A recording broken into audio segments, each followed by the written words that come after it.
প্রতিনিয়ত বাংলাদেশ থেকে মানুষ আসছে দুবাইতে। তো তারা কী করে আসছে? তারা আপনারা যারা জানেন না তারা চিল্লান বেশি। আসলে আপনার একটা জিনিস বুঝতে হবে, এবং ট্রান্সফার ভিসাও খুলে গেছে। এখন যদি আমি বলি যে ট্রান্সফার ভিসা খুলে গেছে, তো আপনারা সবাই আমাকে বলবেন যে আমি মিথ্যা কথা বলতেছি।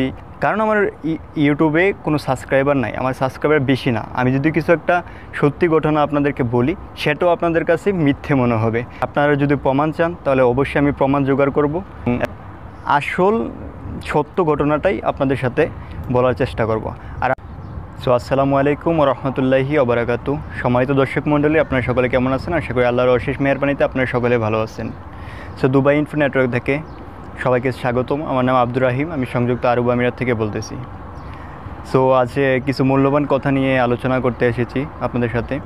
আর ভিজিট ভিসা এবং দুবাই লেবার ভিসা তো বন্ধ, আপনি সকলে জানেন। দুবাই লেবার ভিসা এখন থেকে বন্ধ না, দুবাই লেবার ভিসা আপনার সেই হাসিনার আমলে 2012 সাল থেকে বন্ধ। তো সেটা এখন পর্যন্ত চালু হয় নাই, কিন্তু কিছু কিছু ইউটিউবার এবং কি গণমাধ্যমের চ্যানেলগুলোও বলতেছে যে ডক্টর ইউনূসের কারণে নাকি এখন আপনার লেবার ভিসা উন্মুক্ত হবে। তো এটা আসলে কতটুকু যৌক্তিক? এটা আসলে একদমই যৌক্তিক না, কারণ এত বছর, প্রায় 14 বছর ধরে আপনার লেবার ভিসা বন্ধ। এখন ডক্টর ইউনূস এসেছে বলেই কি আপনার খুলে দেবে দুবাই? তো এটা আসলে এরকম হওয়ার কোনো কথা না, আর হবেও না। আর ডক্টর ইউনূস তো এখনও আমাদের প্রধানমন্ত্রী হয় নাই, ইনি প্রধান উপদেষ্টা।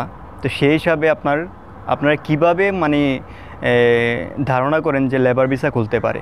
তো লেবার ভিসা আসলে খুলবেই না। এটা খুলবে কখন? যখন আমাদের নির্বাচিত প্রধানমন্ত্রী আসবে, তখন যদি আপনার দুবাই সংযুক্ত আরব আমিরাতের সাথে যদি আলোচনা এবং বৈঠক করে, তখন গিয়ে আপনার খোলার একটা সম্ভাবনা থাকে এবং খুলতে পারে।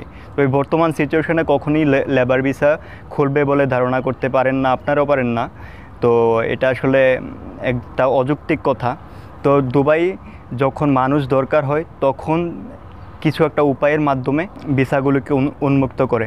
যেমন 2020 সালে করোনার কারণে অনেক মানুষের দরকার হয়েছে, তখন কিন্তু ভিজিট ভিসা খুলে দেওয়া হয়েছে, এবং ভিজিট ভিসায় এসে তারপরে visa renew company visa renew করার সুযোগ দিছিল। তো এখনও কিন্তু এই সিস্টেমটা চালু আছে। আপনারা যারা জানেন না তারা চিল্লান বেশি। আসলে আপনার একটা জিনিস বুঝতে হবে, বোঝার পর তারপর দিয়ে আপনারা ডিসিশন নিতে হবে যে আমার কি এটা করার দরকার নাকি না। আপনারা যদি শুধু অনলাইনেই শুধু ভিডিও দেখে যান, তাহলে আপনাদের কিছুই লাভ হবে না। তো সেই ক্ষেত্রে আমি আপনাদের বলবো যে আপনারা প্রথমে বিস্তারিত জানুন এবং রিসার্চ করুন। আপনারা কারো একটা ভিডিও দেখে তারপরেই কোনো সিদ্ধান্ত নেওয়ার দরকার নেই। আপনাদের নিজের একটা মাথা আছে, আপনারা নিজেরা পরামর্শ করতে পারেন, ভাবতে পারেন, তারপর আপনারা নিজেরা সিদ্ধান্তও নিতে পারেন। আশা করি বুঝতে পারছেন। তো আপনাদেরকে বলি, এখন বর্তমানে আপনার বাংলাদেশ থেকে মানুষ আছে না, আপনারা এয়ারপোর্ট যান, আপনারা অনেক মানুষের সাথে যোগাযোগ করেন। আপনার প্রতিনিয়ত বাংলাদেশ থেকে মানুষ আসছে দুবাইতে। তো তারা কী করে আসছে?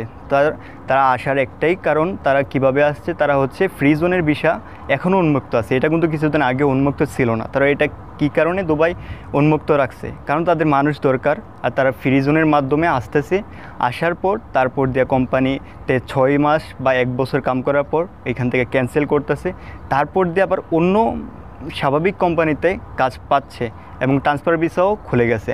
এখন যদি আমি বলি যে ট্রান্সফার ভিসা খুলে গেছে, তো আপনারা সবাই আমাকে বলবেন যে আমি মিথ্যা কথা বলতেছি এবং বিভিন্ন গালমন্দ করবেন। কারণ আমার ইউটিউবে কোনো সাবস্ক্রাইবার নাই, আমার সাবস্ক্রাইবার বেশি না। আমি যদি কিছু একটা সত্যি ঘটনা আপনাদেরকে বলি, সেটাও আপনাদের কাছে মিথ্যে মনে হবে। তো আমার কিছুই করার নাই সেক্ষেত্রে। আর তো আজ এটুকুই। আপনারা যদি প্রমাণ চান তাহলে অবশ্যই আমি প্রমাণ জোগাড় করব, এবং কি এখনও যারা মানুষ আসতেছে তাদের থেকেও প্রমাণ নেব, এবং আসল সত্য ঘটনাটাই আপনাদের সাথে বলার চেষ্টা করব।